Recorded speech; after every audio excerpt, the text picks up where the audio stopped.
What's up, stock compounders? Brad here. So today I want to talk about Terry Smith, who did a podcast just in the last week or so with Investors Chronicle. Now, I don't think Terry Smith does many podcasts. Usually the only material we see from Terry Smith are when there's the annual meeting, or maybe every 6 months, there's some kind of meeting for Fundsmith. So this was a real treat to be able to listen to a podcast interview of Terry Smith. And specifically, Terry Smith was asked about his new position in Amazon in this podcast episode. And he shared for a couple minutes why he decided to finally take the plunge and buy Amazon. So what I did is I transcribed that particular segment of this podcast. And I just want to share with you guys why Terry Smith decided to finally go in on Amazon. So the questioner in this podcast episode asks, Fundsmith prefers high-margin companies to low-margin companies. The recent addition of Amazon.com was a surprise to some, myself included. Has your view changed on the importance of margins? To that, Terry Smith responds, no, not really.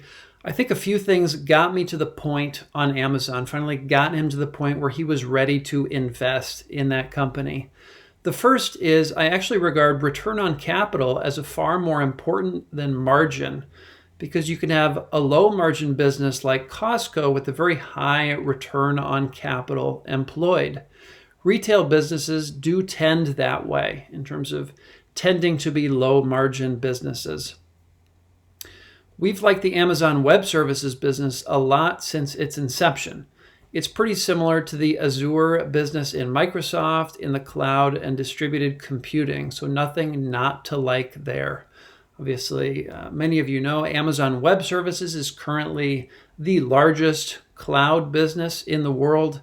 I believe Microsoft is, second place, so catching up, but it's unlikely that they'll catch up anytime soon. A couple of things have happened that got Terry Smith to buy in. One is I think that our understanding of the retail business has grown, and that involves a few things. The third-party business, where they sell things for other people, has now become more than half of their retail business, whereas the first-party business is under half now, where they sell things themselves, right? First party, they're selling their own products. Third party is much better because they don't have to carry the inventory. They just take a commission on the sale, right? So obviously much lower CapEx and higher margins on that kind of relationship, selling third party. And so the return characteristics of that are an awful lot better, basically. And that has obviously grown in dominance within their business, referring to third party versus first party in their e-commerce. They've also got a couple other business lines which have emerged, which have helped this trend. One of them is Prime, which is clearly fulfilling the function, not unlike the club membership at Costco. So you have people buying into Prime, and then they're spending a lot more time within Amazon, right? Because they've got this sunk cost in a sense. And so that's where they're looking first. If they think, they want to buy something, they're going to check on Amazon because they're already bought in. The last thing is advertising. We've obviously had a bit of bumpiness recently in terms of the outlook for companies like Facebook and Alphabet in terms of advertising because of the change in iOS, which has just been put through by Apple, which allows people to opt out of the ability for advertisers to trace the data needed to show the efficiency of their advertising, which is problematic for them. So that kind of throws a wrench into Facebook's advertising platform, in Google's advertising platform, that users are now having the ability, at least iOS users, right, iPhone users, it's fairly easy for them now to opt out of having that data tracked. It's not picking up, right? Amazon does not suffer from from that problem. It's not picking up the data on advertising and your shopping habits from your phone, like what Facebook and Google rely on. It's picking them up from itself, right? It can track within Amazon what you're buying, what ads you're seeing, and if there's action based on that.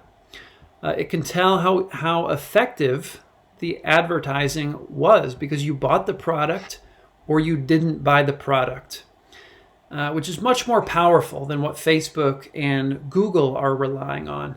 If you bought the product, it can tell you were interested in something, not as a guess because you were surfing on the subject, but because they just sold something to you. This is its fastest growing business, the advertising business within Amazon. It's a $30 billion business in terms of per year revenues. Okay, so this is awesome. Like, I am surprised that Terry Smith went into this level of detail on a position that they've just bought, but it's fantastic. Terry Smith is quickly becoming one of my favorite super investors to track. I love how transparent he is. I mean, this whole podcast episode is very much worthwhile. It kind of builds on the recent talk he did maybe 2 or 3 weeks ago, where he really highlighted that they're finding a lot of situations, Fundsmith is, where people, investors, clearly aren't reading the financial statements because there's errors in them. And it's really fun to hear, Terry Smith find these errors. For example, one of them was with IBM. As Warren Buffett and Berkshire Hathaway were buying IBM, there was like a $2 billion error in the free cash flow, on the cash flow statement. And, so Fundsmith reaches out to IBM and, they wanted to verify, is this an error or is it something we're doing wrong on our end? Because obviously that would be the first assumption.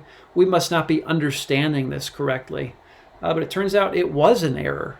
And Terry Smith was like, well, how many other people have brought this to your attention? And IBM said, nobody. And Terry Smith's point here is that people just aren't reading the accounts. They're not reading the financial statements and really trying to make sense of the numbers.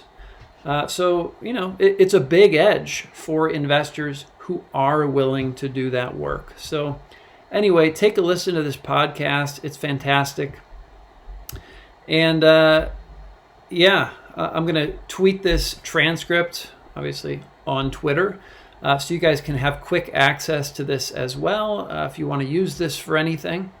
But awesome stuff from Terry Smith. Really appreciate that he's putting out more and more content on YouTube and on podcasts and other places. It's kind of like we've seen Monish Pabrai throughout the pandemic really doubling down on content creation, Q&A sessions at various schools across the country and the world.